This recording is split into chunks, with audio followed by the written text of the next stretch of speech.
এবার নারকেলের পুর দিয়ে দেবো।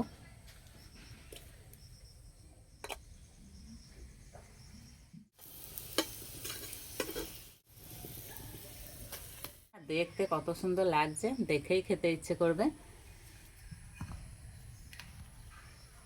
একটা ছিঁড়ে দেখাচ্ছি কত সুন্দর লেয়ার হয়েছে। এই যে, নমস্কার বন্ধুরা, আমি মধুমিতা। আজ আমি জল খাবারে নারকেলে পরোটা ভেজে দেখাবো।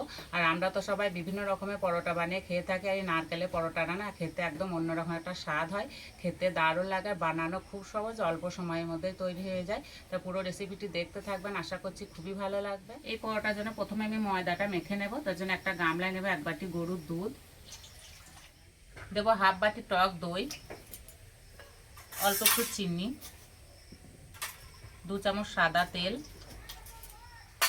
স্বাদ মতো নুন,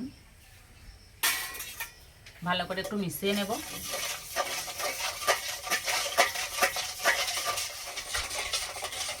এই পরোটার মধ্যে যদি একটু টক দই দেওয়া হয় না, তাহলে খেতে দারুণ লাগে।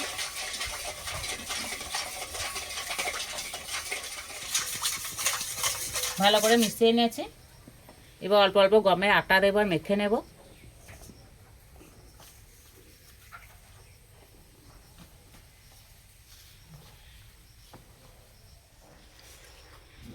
আমি আটা দিয়ে পরোটাগুলো বানাচ্ছি, আপনারা চাইলে ময়দা দিয়েও বানাতে পারেন।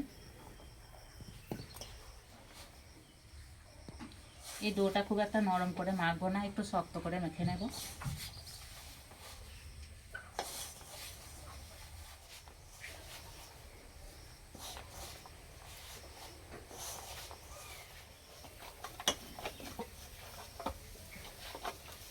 একটু সময় ধরে ভালো করে মেখে নিয়েছি। ওপর দিয়ে একটু সাদা তেল দিয়ে দেবো, তাহলে ডোটা শুকিয়ে যাবে না। চাপাতে কিছুক্ষণের জন্য রেস্টে রেখে দেবো। এবার পুরটা রেডি করে নেব। এখানে 1/2 মালই নারকেল কোড়া নিয়েছি, একটা প্লেটের মধ্যে ঢেলে নেব।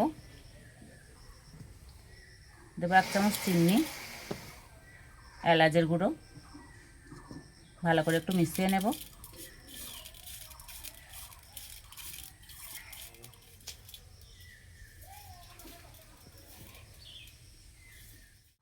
চাপাটা খুলে ডোটা আর একটু মেখে নেব।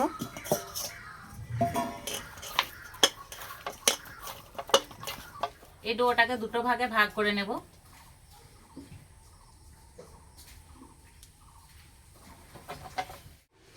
উপর দিয়ে কর্নফ্লাওয়ার ছিটিয়ে দেব।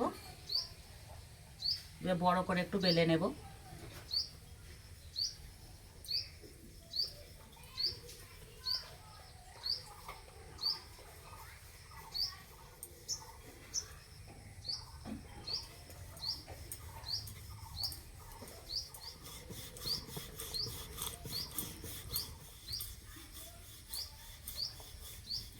ঠিক এরকম করে পাতলা করে বেলে নিয়েছি।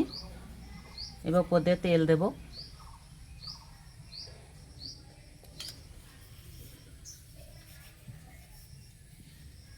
দেব কর্নফ্লাওয়ার।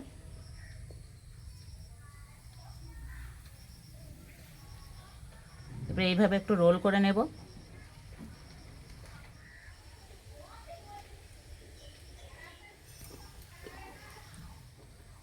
এবার একটু সমান করে কেটে নেব।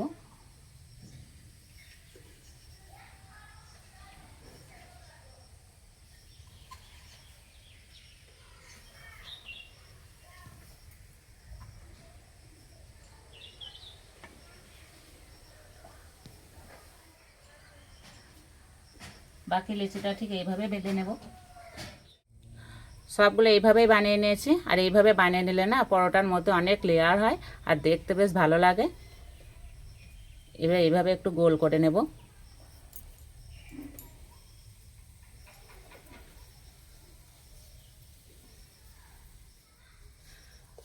আবার রুটির মতো একটু বেলে নেব।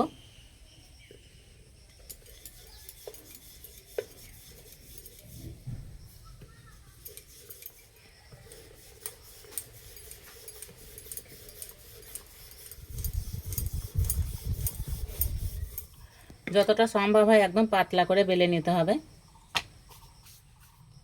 এবার মাছ বরাবর ঠিক এইভাবে কেটে নেব।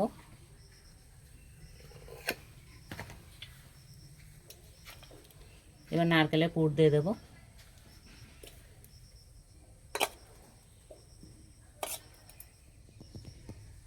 ঠিক এইভাবে একটু সমান করে নিতে হবে। এবার আঙুলে একটু জল নেব আর এইভাবে লাগিয়ে দেব।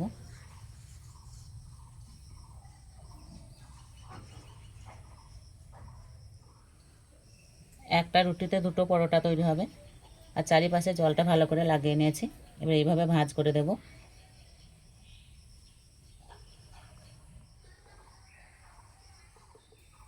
একটা কাঁটা চামচ নিয়েছি, এইভাবে একটু চাপ দেব।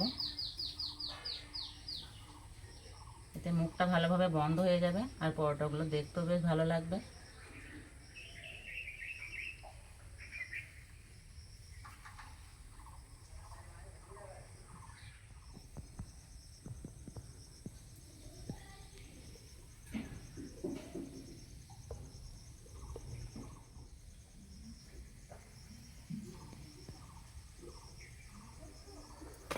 এই যে দেখতে কত সুন্দর লাগছে।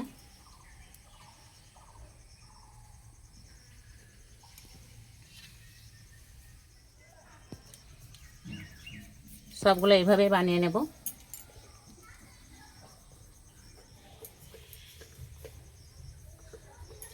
এই পরোটাগুলো বানানো খুব সহজ, সবাই বানাতে পারবেন।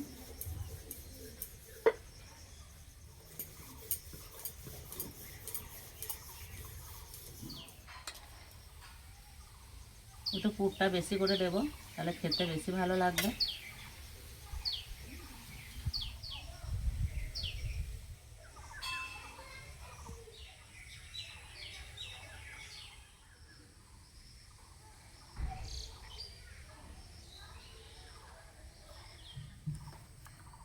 বানাতে একদমই সময় লাগছে না।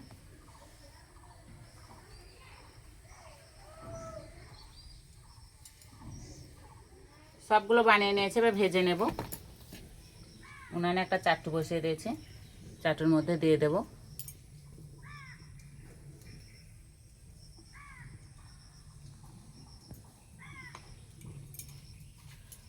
প্রথমে দুই পিঠ ভালো করে সেঁকে নেব।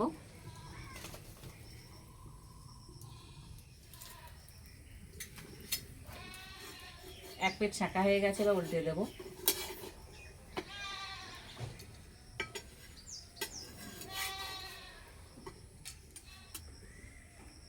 এবার তেল দেব।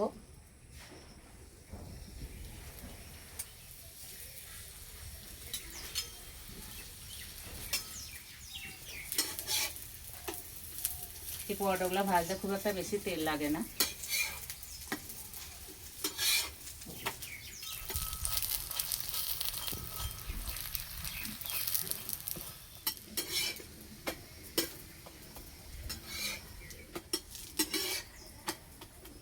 খুব একটা জোরে জাল দেবো না, আস্তে আস্তে জাল দেবো আর ভেজে নেব।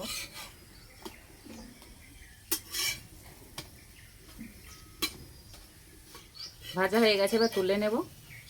আর এই যে দেখতে কত সুন্দর লাগছে।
সবগুলো ভেজে নিয়েছি আর দেখতে কত সুন্দর লাগছে, দেখেই খেতে ইচ্ছে করবে।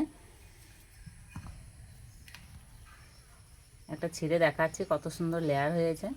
এই যে ভিতরকার পুরটা দেখতে কত সুন্দর লাগছে।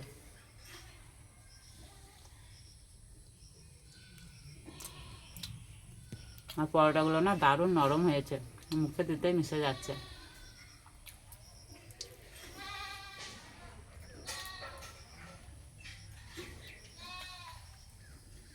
খেতে দারুণ লাগছে।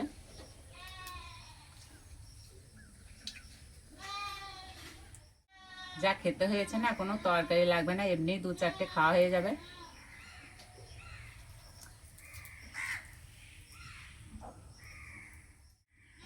একদিন হলো এইভাবে তৈরি করে খেয়ে আমাকে কমেন্টে জানাবেন কেমন লেগেছে। আজকে রেসিপিটা এই পর্যন্ত, আবার অন্য কোনো রেসিপিতে দেখা হবে। সবাই সুস্থ থাকবেন, ভালো থাকবেন।